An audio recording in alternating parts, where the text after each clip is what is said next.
नमस्कार। जनसंज्ञान में आपका स्वागत है। मैं दिलबाग सिंह धनखड़। अभी आपने देखा होगा कि हमारी संसद में जो 130वां संविधान संशोधन बिल पेश हुआ है, हालांकि उसको पीएम-सीएम बिल के नाम से ज़्यादा जाना जा रहा है। वो बिल जब से पेश हुआ है संसद के अंदर और बाहर विधानसभाओं में भी, राज्यों में भी एक अलग ही प्रकार का विपक्षी दलों में एक डर का माहौल है। बिल्कुल उनको एक ऐसा डर का माहौल बना हुआ है कि आने वाले समय में हमारे साथ पता नहीं क्या होगा, किस तरह से उनकी राजनीति होगी और आगे आने वाले समय में क्या वो जिस तरह से भी भ्रष्टाचार या गबन कर पा रहे हैं वो कर पाएंगे। इसी डर में, इसी भय में वो काफ़ी संसद के अंदर काफ़ी हल्ला मचा रहे हैं। लेकिन आप ये जान लीजिए कि जो ये एक पीएम-सीएम बिल के नाम से जो बिल आया है, ये कि काफ़ी रिफॉर्म करने वाला बिल है। हमारी राजनीति के अंदर इससे काफ़ी रिफॉर्म देखना आपके सामने ज़रूर आएगा। हालांकि ज़्यादा इसके अंदर कुछ ज़्यादा शक्ति है नहीं, लेकिन फिर भी लोगों को एक जो खासकर हमारे जो लीडर्स हैं, खासकर जो हमारे लीडर्स हैं, उनको एक नैतिकता का पाठ पढ़ाने के लिए इस बिल को लाया गया है।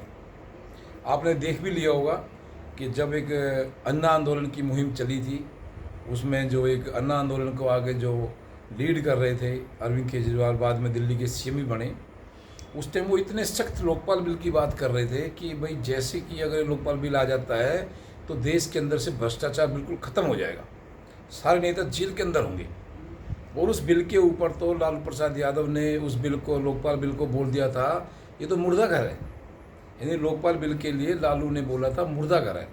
ठीक ऐसे ही जब ये पीएम-सीएम बिल आया है, इसमें भी लालू की फैमिली सबसे ज़्यादा उत्तेजित हो रही है। पता नहीं उनको सबसे ज़्यादा दिक्कत क्यों होती है। कोई भी ऐसा कानून बनता है जिसमें उनकी यानी कि नेताओं के ऊपर शिकंजा कसने की कोशिश की जाती है, तो सबसे ज़्यादा डर उनको होता है। हाँ, हम बात कर रहे थे नैतिकता की, तो मैं कह रहा हूँ ये जो बिल आया है, इसमें केवल जो हमारे पीएम-सीएम या मंत्री, जो स्टेट में हो या स्टेट्स या जो सेंटर में हो या स्टेट्स में हो, उनको एक नैतिकता का पाठ पढ़ाने के लिए इस बिल को लाया गया है। क्योंकि भाई आपने देखा भी होगा, दिल्ली के जो मुख्यमंत्री हैं, जो काफ़ी बड़ी बड़ी बातें करते थे, वो जब उनको अरेस्ट किया गया, उन्होंने नैतिकता के आधार पर दिल्ली के मुख्यमंत्री की पोस्ट से इस्तीफ़ा नहीं दिया। अब मैं तो पूरा श्रेय जो इस बिल का है वो केजरीवाल जी को देना चाहता हूँ, क्योंकि आने वाले भविष्य में हो सकता है इससे भी ज़्यादा करप्ट, भ्रष्ट आदमी हो कि जो कि भाई सीट छोड़े ना, कुर्सी को बिल्कुल छोड़ेंगे नहीं और लालच में कुर्सी के चिपके रहेंगे, चाहे स्टेट का या सरकार का पूरा सिस्टम ही ख़राब हो जाए। इसमें भी आप देख सकते हैं दिल्ली को कितना बुरा एक ऐसा एक सिस्टम बन गया था दिल्ली की, यानी कि व्यवस्था बिल्कुल ठप हो गई थी। लेकिन केजरीवाल जी ने अपनी सीट को नहीं छोड़ा, मुख्यमंत्री बने बैठे रहे। हालांकि वो कुछ भी नहीं कर पाए, लेकिन फिर भी मुख्यमंत्री की सीट से चिपके रहे।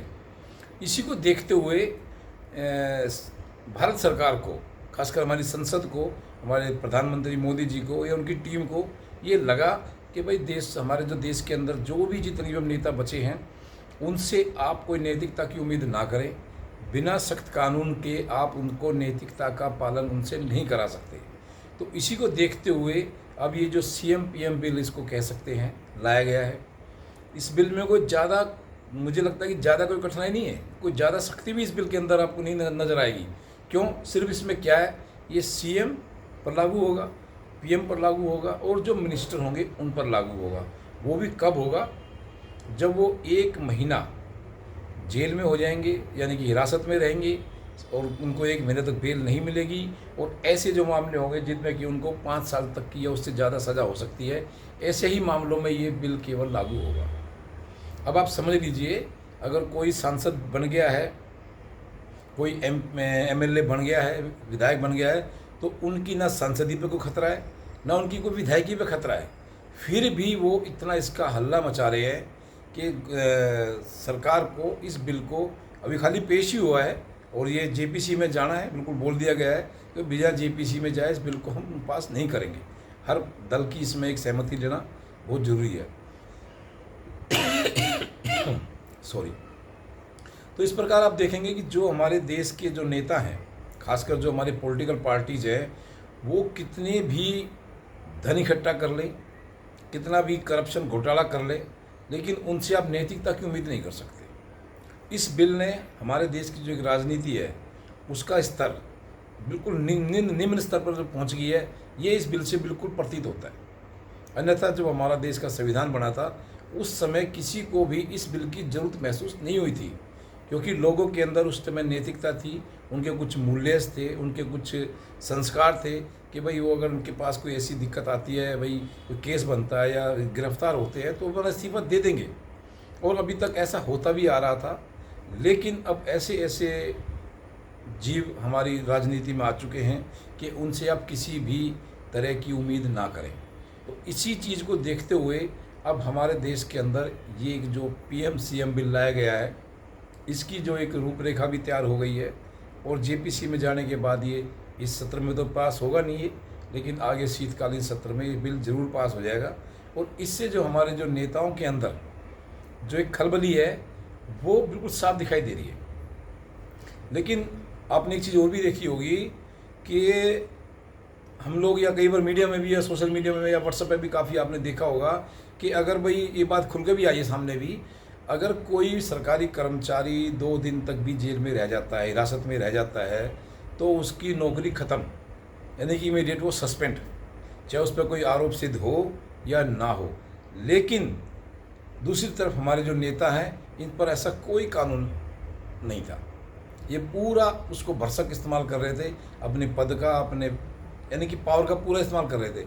जनता के अंदर ये सवाल कई बार उठता भी था कि भाई जब कोई सरकारी कर्मचारी अगर भ्रष्टता में पाया जाता है, उसको कोई काम में उसमें कोई दिक्कत आती है, 2 दिन की जेल में उसको नौकरी चली जाती है, तो ये नियम कानून हमारे नेताओं पर लागू क्यों नहीं होता। काफ़ी जनता के अंदर इसी का रोष होता था। कई बार पब्लिक में चर्चा होकर रह जाती थी, लेकिन आगे बात निकल कर ज़्यादा सरकार, हालांकि संसद को तो सब पता ही होता है, लेकिन वो भी इस पर कोई कार्रवाई नहीं कर रहे थे। लेकिन इसको कार्रवाई करने का मौका दिया हमारे दिल्ली के पूर्व मुख्यमंत्री केजरीवाल जी ने, जो उन्होंने बिल्कुल अपनी नैतिकता बिल्कुल गटर में बहा दी और वो सीट उन्होंने छोड़ी नहीं।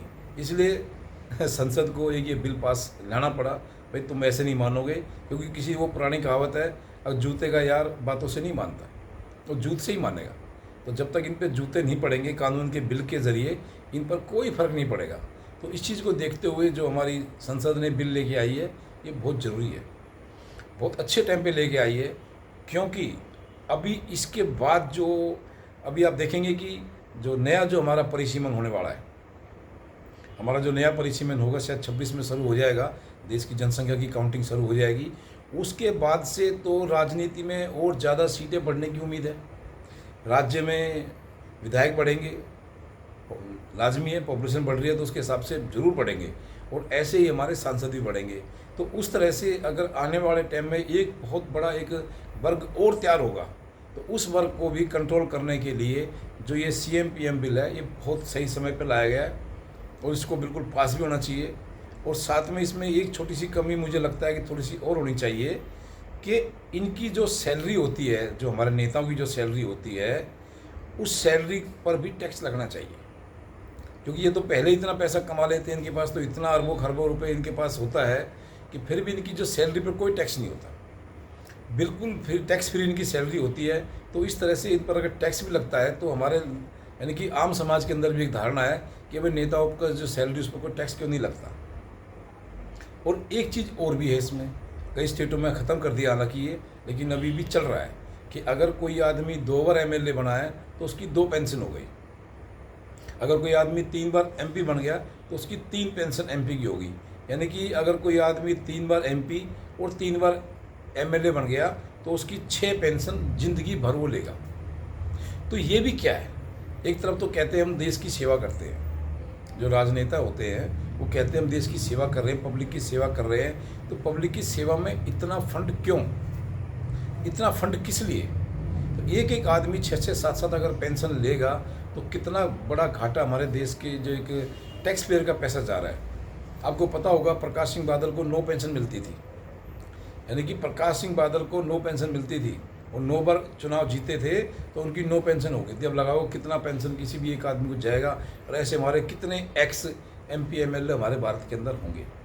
तो इस प्रकार अगर थोड़ा सा इस सीएम पीएम बिल के अंदर ये पेंशन वाला भी सिस्टम अगर डालती सरकार तो मुझे लगता है बहुत अच्छा रहता और समाज के अंदर भी, देश के अंदर, जनता के अंदर एक अच्छा मैसेज जाता कि भाई हाँ, सरकार भी, नेता भी अपने को भी इस दायरे में ला रहे हैं।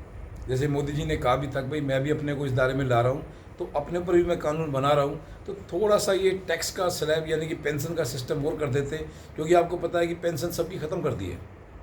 अब किसी डिपार्टमेंट में 2004 के बाद से नई जो भर्ती होती है उसको एनपीएस ले लो, यूपीएस ले लो, मिल जाएगी। लेकिन जो एक पेंशन जो मिलती है, जैसे इनको पेंशन मिलती आ रही है नेताओं को, वो पेंशन बंद है, केवल फोर्स में है। तो इस तरह से जनता के अंदर ये रोष भी है कि भाई आम पब्लिक जो काम करती है 60 साल की उम्र तक वो देश की सेवा करती है, नौकरी करती है, बच्चे पालती है, उसको तो आप पेंशन दे नहीं रहे हो, इन नेताओं को पेंशन क्यों? तो मुझे लगता है कि सरकार को इस पेंशन का भी इसके अंदर जेपीसी में अगर सुझाव आता है तो उसको ऐड करना चाहिए और इनकी जो पेंशन है केवल एक ही करनी चाहिए। और मैं तो कहता हूँ बल्कि इनकी पेंशन की ज़रूरत भी नहीं है, कोई पेंशन की ज़रूरत नहीं है, बिल्कुल पेंशन नहीं होनी चाहिए। तो आज के वीडियो में इतना ही। लाइक शेयर सब्सक्राइब करें। आपका बहुत बहुत